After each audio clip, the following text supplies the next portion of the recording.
Hello friends, welcome to Studypedia. चलिए आज की वीडियो स्टार्ट करते हैं। आज की वीडियो में सॉल्व करेंगे एसएससी सीजीएल 2025 12 सितंबर का सेकंड शिफ्ट।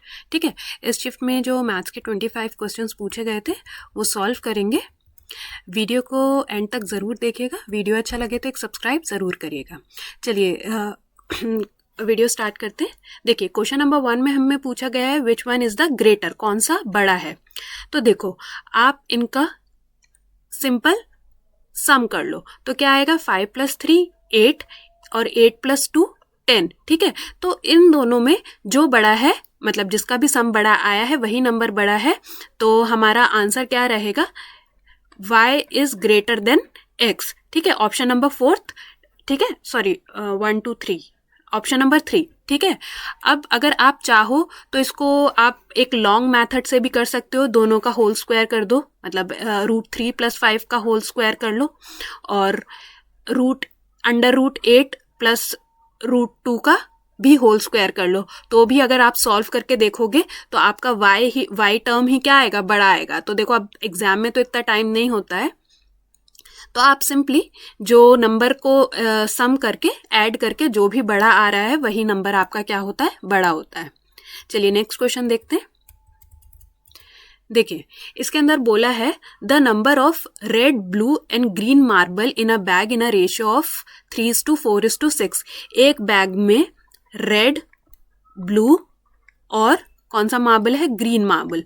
एक बैग में लाल, नीले और हरे मार्बल की संख्या का अनुपात 3:4:6 है।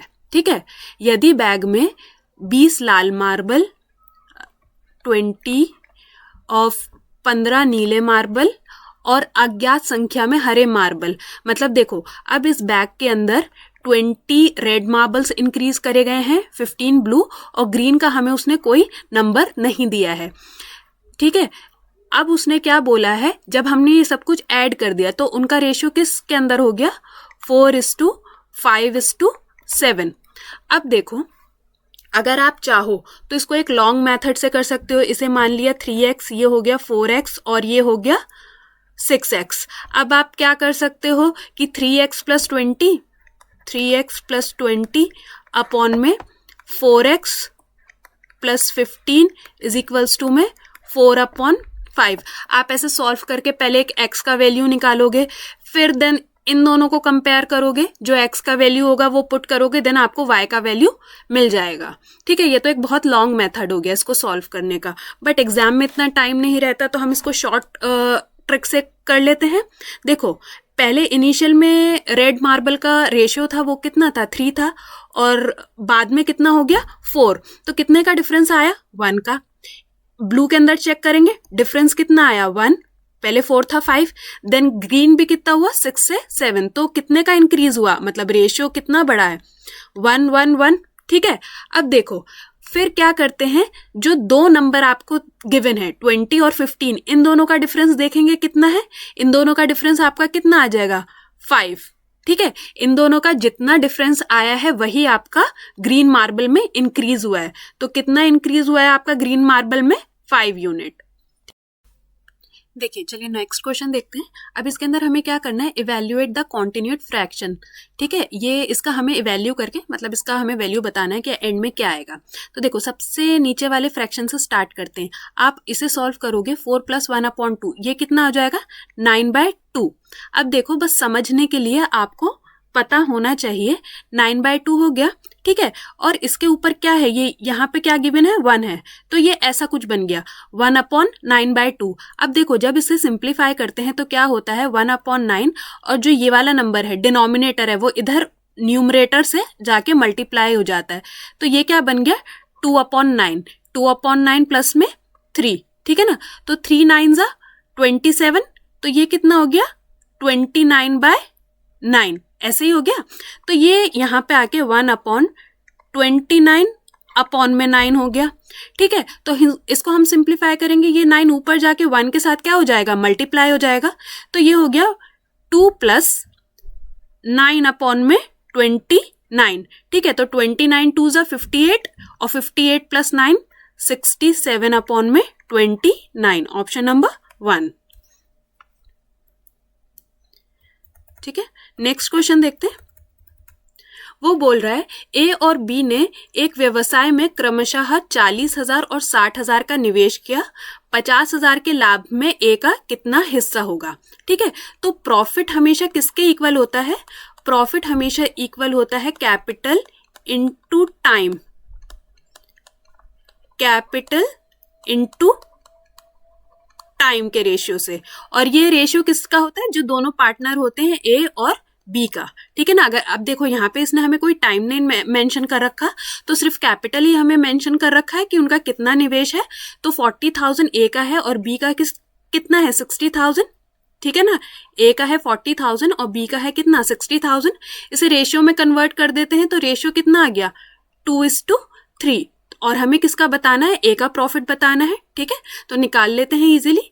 50,000 अपॉन में 5 मल्टीप्लाई बाय 2, तो 10,000 मल्टीप्लाई बाय 2, तो ए का शेयर कितना हो गया? 20,000।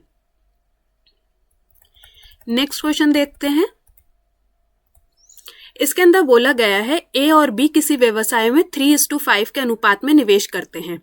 ठीक है, जिस रेशियो में इन्वेस्ट किया गया होता है उसी रेशियो का क्या होता है? उनका प्रॉफिट होता है। ठीक है, वह 64,000 का लाभ कमाते हैं, एंड में उन्हें 64,000 का प्रॉफिट होता है। ए एक कार्यकारी साझेदार है और उसे लाभ का 10% अतिरिक्त मिलता है। अब देखो उसने बोला है ए इज अ वर्किंग पार्टनर। ए क्या है? एक वर्किंग पार्टनर है, मतलब एक कॉन्टिन्यूअस पार्टनर होगा। ठीक है, तो उसको हमेशा जितना प्रॉफिट होता है उसका 10% क्या मिलता है? एक्स्ट्रा मिलता है। तो हमसे पूछा गया है ए का टोटल शेयर कितना होगा। अब देखो ए को अगर 10% प्रॉफिट का एक्स्ट्रा मिलता है, ठीक है ना, 10% प्रॉफिट का एक्स्ट्रा मिलता है, तो ए के लिए जब हम स्टार्ट करेंगे तो पहले तो हम उसका जो प्रॉफिट हुआ है उसी का हम क्या निकाल लेंगे? 10%। ये तो ए के लिए फिक्स ही हो गया 6400, ये तो ए के पास जाएगा ही जाएगा।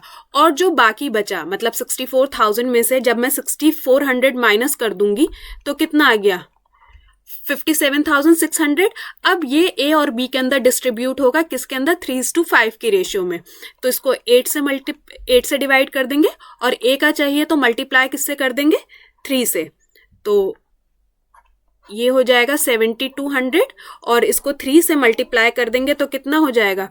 21,600। तो टोटल ए के शेयर का कितना प्रॉफिट हो गया? 28,000 रुपीज। चलिए नेक्स्ट क्वेश्चन देखते हैं। वो बोल रहा है 75 कर्मचारियों की एक टीम में प्रति कर्मचारी औसत मासिक बिक्री है 1.8 लाख। ठीक है ना, in a team of 75 employees the average monthly sale per employee is 1.8 lakh. तो देखो 75 एम्प्लॉयज की एक टीम है जिसमें जो एवरेज है वो हमें दे रखा है 1.8। तो total number of employees multiply में एवरेज, तो हमें कितना मिल जाएगा? टोटल सेल मिल जाएगा। तो टोटल सेल जो एक कंपनी की हो रही है वो एक साल में कितनी हो रही है? 135 लाख।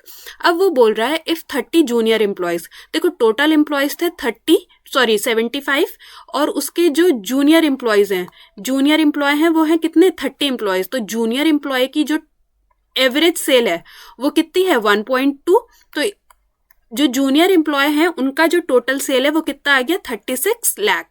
ठीक है, अब वो हमसे पूछ रहा है what is the average monthly cell of a senior employees. Senior employees की एवरेज मंथली सेल बतानी है। तो देखो टोटल एम्प्लॉय है 75, जूनियर है 30, तो सीनियर कितने हो गए? 45। ठीक है, सीनियर कितने हो गए? 45, और टोटल सेल है 135, और इसके अंदर से जूनियर एम्प्लॉय की है 36, तो रिमेनिंग सेल कितनी हो गई? 99 लाख। और हमें इसके अंदर बतानी है एवरेज कितनी हुई, तो 99 डिवाइडेड बाय 45, तो कितना हो जाएगा? 2.2 लाख रुपीस हमारी क्या आ जाएगी? एवरेज सेल आ जाएगी किसकी? सीनियर एम्प्लॉयज की। नेक्स्ट क्वेश्चन देखते हैं। वो कह रहा है the price of a petrol shoot up by 5%। Petrol की कीमत में 5% की वृद्धि हुई है। ठीक है, बढ़ोतरी से पहले, before the hike the petrol price was 82 पर लीटर। जब प्राइस बढ़ा है उससे पहले जो प्राइस था पेट्रोल का वो था 82 रुपीज पर लीटर। और एक आदमी ट्रैवल करता था टोटल 3,000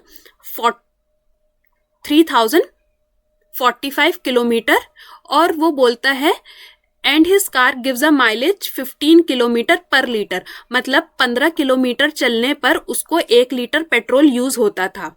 तो देखो पहले हम पता कर लेते हैं टोटल उसने कितना पेट्रोल वो एक महीने में कंज्यूम करता था। तो 15 टूजा ये उसका था पर मंथ का पेट्रोल का कंजम्पशन, मतलब 203 लीटर पेट्रोल 203 लीटर पेट्रोल वो क्या करता था, हर महीने में कंज्यूम करता था। और 82 रुपीज पर लीटर उसका क्या था, रेट था पहले का, मतलब बढ़ने से पहले का। तो टोटल वो अपने पेट्रोल के ऊपर कितना प्राइस पे करता था, 16,646 रुपीज। ठीक है, अब वो पूछ रहा है what is the increase in the monthly expenditure on the man's travel due to the hike of a petrol. तो बस हमें ये बताना है कि जो वो 5% बढ़ा है अमाउंट पेट्रोल के ऊपर, तो उस आदमी का कितना खर्चा जो है, कितना एक्सपेंस जो है, मासिक खर्च जो है वो बढ़ गया है। तो बस इसी अमाउंट का आप क्या कर दोगे, 5% करोगे तो आपका आंसर आ जाएगा 832.3 रुपीज। तो 832.3 रुपीज उसका जो मंथली एक्सपेंस है उसके अंदर इंक्रीज हुआ है। चलिए नेक्स्ट क्वेश्चन देखते हैं। वो बोल रहा है एक कंपनी ने 20 हाई एंड लैपटॉप, देखिए 20 हाई एंड लैपटॉप्स, ये इनकी क्या है, क्वांटिटी है। ठीक है, एक कंपनी के अंदर जो लैपटॉप हैं वो कितने हैं, 20 हैं, और कुछ मात्रा में स्टैंडर्ड डेस्कटॉप का ऑर्डर आया है। तो 20 तो लैपटॉप का ऑर्डर आया है और डेस्कटॉप का ऑर्डर कितना आया है, कुछ आया है, हमें नहीं पता। ठीक है, the price of high and laptop, देखो ये क्वांटिटी था और प्राइस जो है लैपटॉप का कितना है, laptop was 5 times that the standard of desktop. तो मतलब वो बोल रहा है कि जो लैपटॉप का प्राइस है वो कितना है, 5 गुना है डेस्कटॉप के प्राइस से। तो रेशियो के अंदर है, तो मान लेते हैं लैपटॉप का प्राइस 5 यूनिट है और डेस्कटॉप का 1 यूनिट है। ठीक है, अब वो बोल रहा है due to mistake the number of laptop and desktop was interchange, एक गलती के कारण डिलीवरी में लैपटॉप और डेस्कटॉप का संख्या क्या हो गई, आपस में बदल गई। ठीक है, इससे कुल बिल 80% बढ़ गया। ठीक है, कुल बिल क्या हो गया, जब हमने डेस्कटॉप और लैपटॉप का क्या कर दिया, क्वांटिटी को इंटरचेंज कर दिया और प्राइस तो हमने वही लगाया जो था, लैपटॉप का 5 times और डेस्कटॉप का 1 time। तो जो एक्चुअल बिल था, जब हमने कुछ भी गलती नहीं करी थी, तो अगर हम कंपेयर करें तो प्राइस क्या हो गया, 80% बढ़ गया। तो वो पूछ रहा है मूल ऑर्डर में, मतलब जो हमारा स्टैंडर्ड जो हमारा ऑर्डर था उसके अंदर हाई एंड लैपटॉप और स्टैंडर्ड डेस्कटॉप की संख्या का अनुपात क्या है। ठीक है, तो चलो एक पहले इक्वेशन ड्रॉ करते हैं कि पहली इक्वेशन में जब सब कुछ सही है तो लैपटॉप का जो क्वांटिटी है वो 20 यूनिट है, प्राइस है 5 यूनिट, तो मल्टीप्लाई कर देंगे तो कितना हो गया, 100 प्लस x। ठीक है, और सेकंड सिनेरियो के अंदर ये क्या हो गया, आपस में इंटरचेंज हो गए, जो इनके क्वांटिटी हैं वो आपस में इंटरचेंज हो गए। तो इसको मल्टीप्लाई करेंगे, ये हो जाएगा 5x, क्योंकि प्राइस तो वही रहा ना, तो मैं इसलिए आपको क्रॉस मल्टीप्लीकेशन करके दिखा रही हूँ, 5x प्लस में 20। ये सेकंड केस का क्या हो गया, आपका सिचुएशन हो गया। तो सेकंड केस के अंदर क्या हुआ था, जब हमने कंपेयर करा था तो हमारा क्या हो गया था, the bill to increase, bill के अंदर क्या हो गया था, this cause the bill to increase 80%। अगर मैं इसका 180% कर दूं तो ये किसके इक्वल आ जाएगा, सेकंड सिचुएशन के इक्वल, क्योंकि जो बिल के अंदर इंक्रीज आया था, देखो इंक्रीज किसके अंदर आ सकता है, जब हमें पहले से कोई एक अमाउंट पता है तभी तो हम बता देंगे कि इसके अंदर 80% का क्या आया है, इंक्रीज आया है। तो 80% का इंक्रीज मतलब टोटल वैल्यू का 180% हो गया। तो पहले जो भी केस के अंदर वैल्यू था, अगर मैं उसको 180% कर दूं तो वो मेरे सेकंड केस का क्या बन जाएगा, वैल्यू बन जाएगा। ठीक है, तो यहां से हम x का वैल्यू निकाल लेंगे। x का वैल्यू किसका है, हमारा डेस्कटॉप का, फिर हम उसे रेशियो बता देंगे कि किस रेशियो में उनका क्वांटिटी थी। ठीक है, तो कर देते हैं, 2 से 2 9 जा, 2 5 जा, तो ये हो गया 900 प्लस में 9x इज इक्वल्स टू, ये 5 इधर जाके क्या हो जाएगा, मल्टीप्लाई 25x प्लस 100, तो 800 इज इक्वल्स टू में 16x, x का वैल्यू कितना आ जाएगा, 8 1 जा 8 2 जा देन 50। तो हमारे पास x का वैल्यू कितना आ गया 50, और बस हमें क्या बताना है, what is the ratio of number of high and laptop. Laptop का कितना था 20 और डेस्कटॉप का कितना आ गया 50, तो किस रेशियो में है 2:5। चलिए नेक्स्ट क्वेश्चन देखते हैं। वो बोल रहा है find the compound interest on 8,000 12% से कितने साल के लिए, 3 साल और 4 महीने के लिए। थोड़ा सा ये ना कैलकुलेटिव क्वेश्चन है, तो चलिए करते हैं। देखो कंपाउंड इंटरेस्ट का फॉर्मूला क्या होता है, amount is equals to principal into में 1 प्लस r अपॉन में 100 अपॉन में टाइम। ठीक है, तो ये अभी हमें अमाउंट निकाल रहा है, लेकिन हमें इसके अंदर सिर्फ हमें क्या बताना है, इसका कंपाउंड इंटरेस्ट कितना बना है। ठीक है, अमाउंट इज इक्वल्स टू में प्रिंसिपल 8,000 मल्टीप्लाई में 1 प्लस r कितना है 12%, तो ये टोटल करेंगे 1 प्लस r अपॉन मतलब डिवाइडेड बाय 100, तो ये कितना हो जाएगा 11211। ठीक है ना, 112 हो जाएगा, 100 से डिवाइड करेंगे तो 1.12, ठीक है ना, का क्यूब। ठीक है ना, क्योंकि टाइम कितना है 3 साल का, तो 1.12 का क्यूब। तो 8,000 मल्टीप्लाई में 112 का क्यूब कितना होता है 1404928, डेसिमल लगा देंगे तो 1.404928, तो टोटल अमाउंट का वैल्यू कितना आ गया हमारे पास 11239.42। अभी ये हमारे पास अमाउंट आ गया कि 3 साल के अंदर जो 8,000 रुपए हैं ये हमारे कितने हो जाएंगे 11,239 रुपीज। ठीक है, अब इसके ऊपर 4 महीने का हमें क्या लगाना पड़ेगा, सिंपल इंटरेस्ट। 4 महीने का सिंपल इंटरेस्ट 11239.42 के ऊपर 12% से 4 मंथ का सिंपल इंटरेस्ट, तो 4/12, तो ये कितना आ जाएगा सिंपल इंटरेस्ट 449.58। ठीक है ना, अब ये सिंपल इंटरेस्ट और ये जो अमाउंट का है हमारा वैल्यू, इन्हें आपस में हम क्या कर देंगे, प्लस कर देंगे, तो फाइनल वैल्यू हमारे पास कितनी आ जाएगी 11,689 रुपीज। तो मतलब 8,000 रुपए कितने हो गए 11,689 रुपीज। तो अगर हम इन दोनों को आपस में माइनस कर दें, अमाउंट में से प्रिंसिपल वैल्यू अगर मैं माइनस कर दूं तो मेरे पास क्या बचेगा, सिर्फ और सिर्फ प्रिंसिपल बचेगा। तो प्रिंसिपल हमारे पास कितना बचा है 3,689 रुपीज। तो हमारे पास जो कंपाउंड इंटरेस्ट बना है वो यही है 3,689 रुपीज। देखिए वो कह रहा है एक कैंडी शॉप का ओनर है जिसके पास 3 तरह की कैंडीज हैं, रेड, ब्लू और ग्रीन। अब वो बोल रहा है उसने रेड खरीदी है 3 खरीदी हैं 15 की, तो एक खरीदी 5 रुपए की, और ब्लू वाली जो है वो उसने 4 खरीदी हैं 18 रुपए की।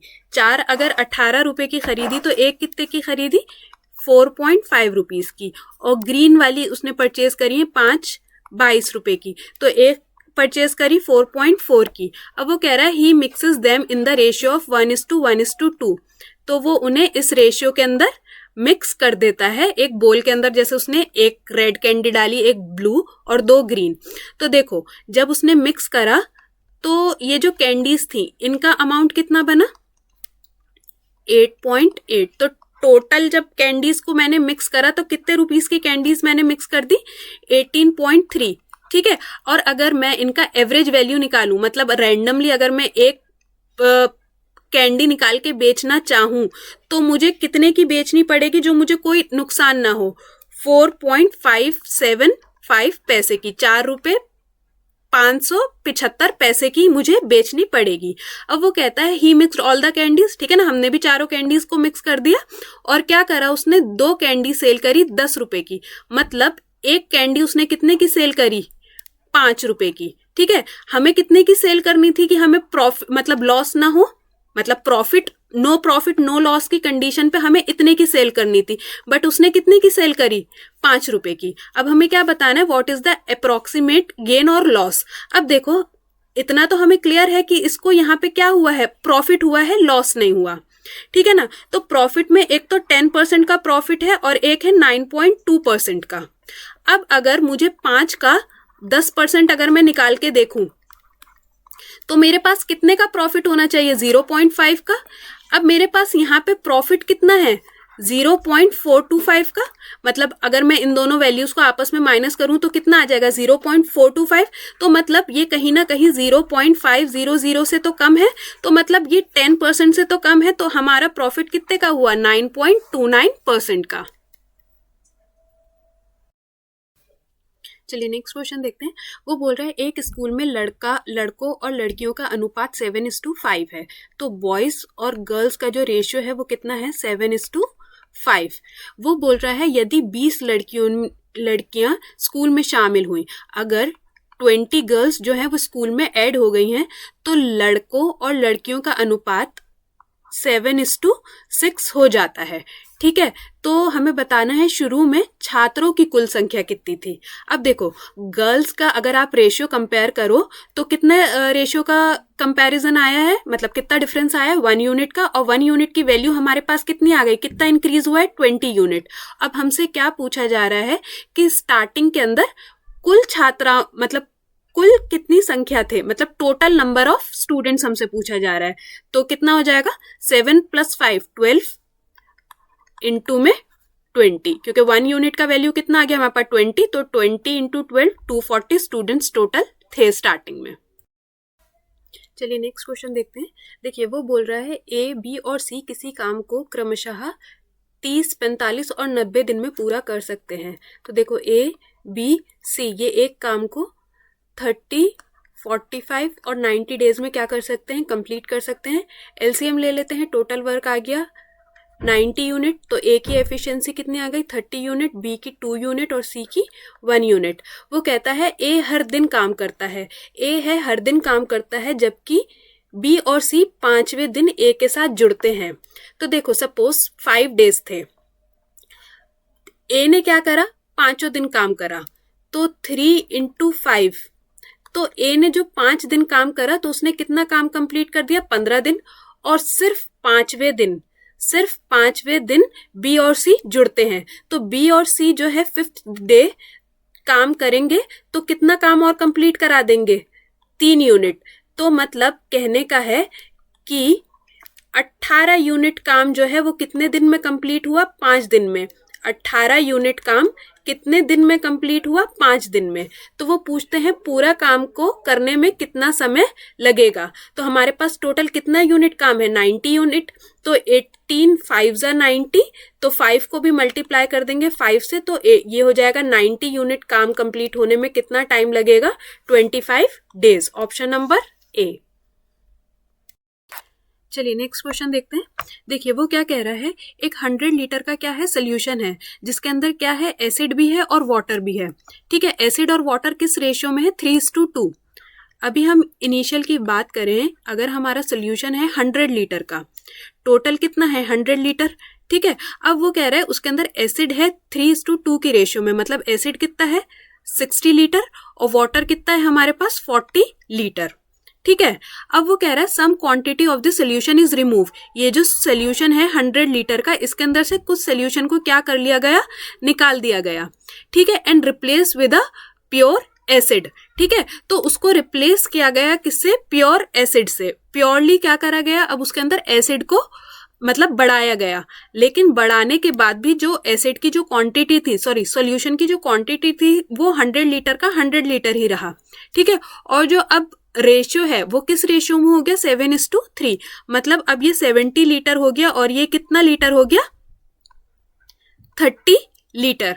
ठीक है ना, तो एक तरीके से आप देखो तो स्टार्टिंग में तो ये था 60 लीटर, अब ये कितना हो गया 70 लीटर, ये था 40 लीटर, अब ये कितना रह गया 30 लीटर। तो एक तरीके से आप देखो तो इसके अंदर क्या हुआ है, रिप्लेसमेंट हुआ है, किससे, वाटर को रिप्लेस करा गया है, किससे, एसिड से। वाटर को किससे रिप्लेस करा गया है, एसिड से। तो देखो रिप्लेसमेंट के केस के अंदर हम करते हैं कैसे, रिप्लेसमेंट, जिस भी चीज की रिप्लेसमेंट की गई है अपॉन किस चीज से रिप्लेस करा गया होगा, क्योंकि देखो एसिड तो अपनी जगह है ही, एसिड क्या है अपनी जगह है ही, तो हमने किससे रिप्लेस करा, वाटर से रिप्लेस करा, और मल्टीप्लाई में टोटल क्वांटिटी। ठीक है, तो रिप्लेसमेंट कितने की आई, पहले ये था, हम परसेंटेज के अंदर बात करें तो ये 60% था, तो 60% से बढ़कर कितना हो गया 70%, तो रिप्लेसमेंट कितने की आई 10% की, ये हम यहाँ पे परसेंटेज के अंदर ही बात कर रहे हैं बट परसेंट में लिखूंगी नहीं, और किससे रिप्लेस करा गया है, वाटर से। तो वाटर कितना था, 40% मल्टीप्लाई बाय 100, तो कितना आ गया, कितने की रिप्लेसमेंट आई, 25 लीटर की।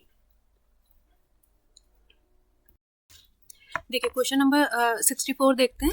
वो कह रहा है the ratio of efficiency of 2 workers are, 2 worker हैं P एंड Q, उनका एफिशिएंसी का रेशियो दे रखा है हमें 5:2। वो कह रहा है P can complete a project in 12 days, P को एक प्रोजेक्ट कंप्लीट करने में 12 दिन लगते हैं। तो वो कह रहा है how many days will Q take to complete the same project.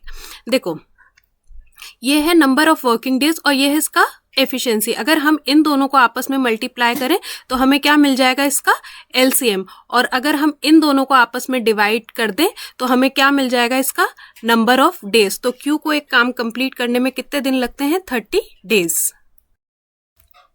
चलिए नेक्स्ट क्वेश्चन देखते हैं।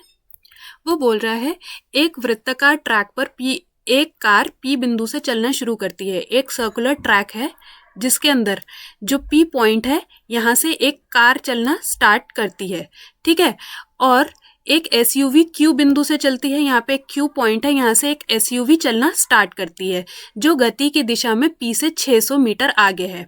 तो अगर गति की दिशा में देखें मतलब इन दोनों के बीच का जो डिफरेंस है वो कितना है, 600 मीटर है, ठीक है। अब वो कहता है कार की गति, कार की जो स्पीड है वो है 15 मीटर पर सेकेंड, और एसयूवी की गति, एसयूवी की स्पीड जो है वो कितनी है, 10 मीटर पर सेकेंड, ठीक है। अब वो कहता है ट्रैक की परिधि 1.5 किलोमीटर है, मतलब ये जो टोटल डिस्टेंस है इसका वो कितना है, 1.5 किलोमीटर, मतलब 1500 मीटर, ठीक है ना। ये जो पूरा ट्रैक है वो है 1500 मीटर का।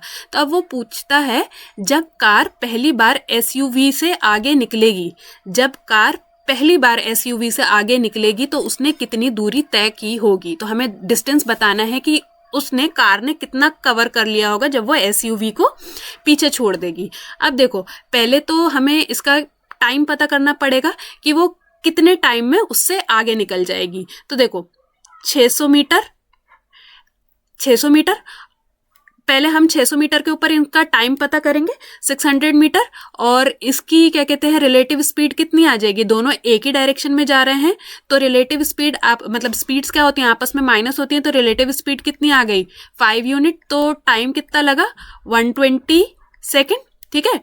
तो ये तो टाइम आ गया हमारे पास। तो डिस्टेंस कैसे निकालते हैं, स्पीड इनटू में टाइम।